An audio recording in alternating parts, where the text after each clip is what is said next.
Hyderabad హైటెక్స్లో bio Asia సదస్సు రెండో రోజు కొనసాగుతోంది. తాజా వివరాలు మా ప్రతినిధి శ్రీకాంత్ ప్రత్యక్ష ప్రసారం ద్వారా అందిస్తారు.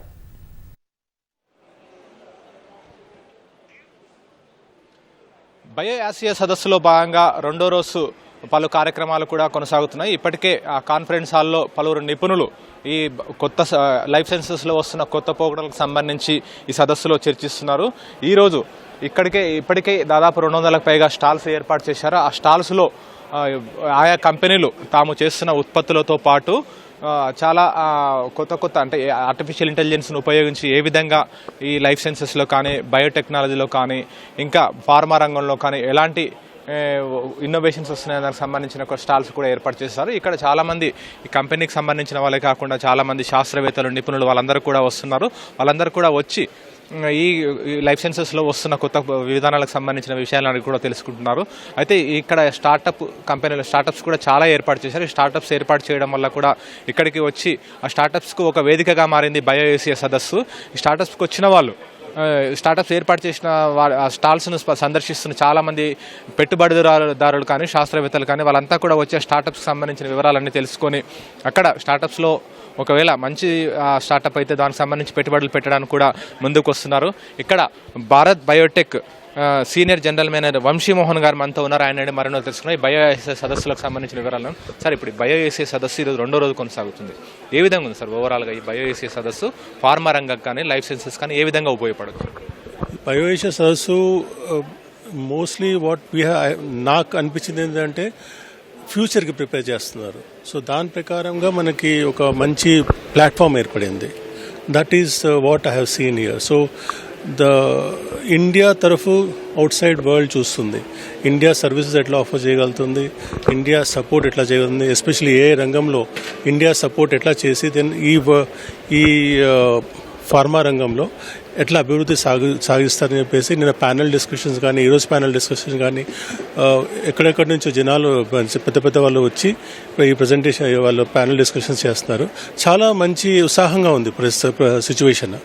అండ్ చాలా లాంగ్ టర్మ్లో India plus Hyderabad is going to become one of the largest center for biopharma, where yesterday Amgen start అయింది, ఈ మెటీరియల్ కొత్త కంపెనీ స్టార్ట్ అయింది.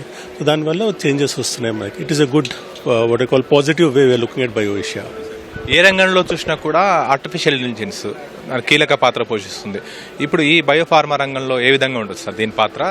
ఏ విధంగా సులువు కావచ్చు పరిశోధనలు కానీ అభివృద్ధి కానీ ప్రొడక్షన్ కానీ? ఒక్క చోట కాదు, అన్ని చోట్ల. మన డెలివరీ నుంచి ద లాస్ట్ మైల్ కనెక్టివిటీ అంటారా టు ద లాస్ట్ పేషెంట్కి టిల్ ద స్టార్టింగ్ మ్యానుఫ్యాక్చరింగ్ నుంచి ప్రతి రంగం ప్రతి ఒక్క ఏరియాలో అనేది చాలా తోడ్పడుతుంది for getting the production to the patient at the right price at the right quality, affordable price and affordable quality. That is where AI will be able to do that support for us. ప్రొడక్షన్లో కూడా సమయం తక్కువ కానీ ఖర్చు తక్కువ కానీ అది కూడా ఏ విధంగా ఉపయోగపడవచ్చు సార్? ఎందుకంటే ఏదైనా క్లినికల్ ట్రయల్స్ నుంచి అంటే ఒక మెడిసిన్ బయటికి రావాలంటే క్లినికల్ ట్రయల్స్ కూడా చాలా ముఖ్యం. ఆయా సంబంధిత రంగాల్లో ఏ విధంగా ఆర్టిఫిషియల్ ఇంటెలిజెన్స్ ఉపయోగపడుతుంది? ఆర్టిఫిషియల్ ఇంటెలిజెన్స్ అనేది ఒక్క రంగం అని కదా, అన్ని రంగంలో ఇప్పుడు ప్రొడక్షన్ క్లినికల్ డెవలప్మెంట్లో కూడాను ఏ తోడ్పడుతుంది. 10 ఏళ్ళు పట్టేది 2 ఏళ్ళలో ప్రొడక్షన్ కొత్త మాలిక్యూల్ తీసుకోవచ్చు, 15 ఏళ్ళు పట్టేది 5 ఏళ్ళలో ప్రొడక్షన్ తీసుకురావచ్చు. అదొకటి తోడ్పడుతుంది. దానివల్ల మనకి తొందరగా product medicine pharma local launch చేయొచ్చు, ఇండియాలో లాంచ్ చేయొచ్చు. సో దాంతో మనకి పేషెంట్కి బెటర్ ఫెసిలిటీ వస్తుంది, అఫోర్డబిలిటీ వస్తుంది, అవైలబిలిటీ వస్తుంది. ప్రతి చోట ఏఐ ఈజ్ ఇన్నెవిటబుల్. ఇక్కడ భారత్ బయోటెక్ స్టాల్కి సంబంధించిన వివరాలు ఏంటి? ఇది బయో ఆసియాలో మేము ప్రత్యేకంగా ప్రతి సంవత్సరం పార్టిసిపేట్ చేస్తున్నామండి. సక్సెస్ఫుల్ ప్రోగ్రామ్ మాకు. That is what we do. We want to be a part of Bio Asia all the way going forward. ఇండియాలో భారత్ బయోటెక్ అనేది among the top vaccine production company. And yes, we are what I call always been trying to give what I call affordable medicine, affordable vaccine to every patient in the world, every person in the world. Thank you. Thanks. ఇలా పేరొందిన చాలా కంపెనీలన్నీ కూడా ఇక్కడ stalls ఏర్పాటు చేశాయి. ఈ stall ఏర్పాటు చేసి అవి ఆయా స్టాల్స్లో ఆ కంపెనీలు ఉత్పత్తి చేస్తున్న వ్యాక్సిన్ కానీ మెడిసిన్ కానీ చేయబోయే పరిశోధనలకు సంబంధించిన వివరాలన్నీ కూడా ఇక్కడ ప్రదర్శిస్తున్నాయి. అయితే నిన్న జరిగిన ఒప్పందంలో భాగంగా చాలా కంపెనీలు కూడా ప్రభుత్వంతో అవగాహన ఒప్పందం కుదుర్చుకున్నాయి. దాదాపు 5,500 కోట్ల వరకు కూడా పెట్టుబడి పెట్టనున్నట్టు గ్రీన్ ఫార్మాలో ప్రభుత్వంతో అవగాహన ఒప్పందం కుదుర్చుకున్నాయి. దీనివల్ల వేల సంఖ్యలో ఉద్యోగాలు కూడా ఇక్కడ లభించనున్నాయి. దీనివల్ల ప్రత్యక్షంగా లభించే ఉద్యోగాలు ఒకటైతే పరోక్షంగా లభించే ఉద్యోగాలు కూడా చాలా ఉంటాయి.